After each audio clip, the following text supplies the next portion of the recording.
Hello family, come with me today. Let's make goat head, also known as Isi Ewu. So I have already cooked my goat, and this is the goat brain, so you would have to use it in your recipe. Mash it together with your pepper until it is well mashed. Set it aside. In a pot, we're going to be using oil. My oil is you can see it, so I have to make it lighter by heating it up a little.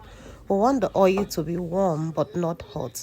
The next thing we're going to be adding is potash. So potash will make the oil curdle. You just have to soak your potash in water and use the liquid for it. So because we want the oil to curdle.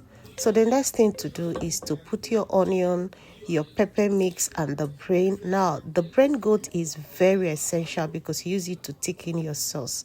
The next thing we're going to be adding is owa, or called the waka. Then we have crayfish, a little bit of salt, season to taste, and stir properly. When all this is done, add a little bit of stock cube. This is just your own preference. Make sure you've seasoned it to the perfection and the taste you want. Now, this is the consistency you want. You don't want it to be thick. Now, I layered my own with a little bit of otazi leaf. This leaf is a little bit bitter. It just adds a lot of flavor. Then I put in my cooked goat meat, and you can see, stir properly, stir. Make sure everything is well stirred, and voila, your goat meat is ready.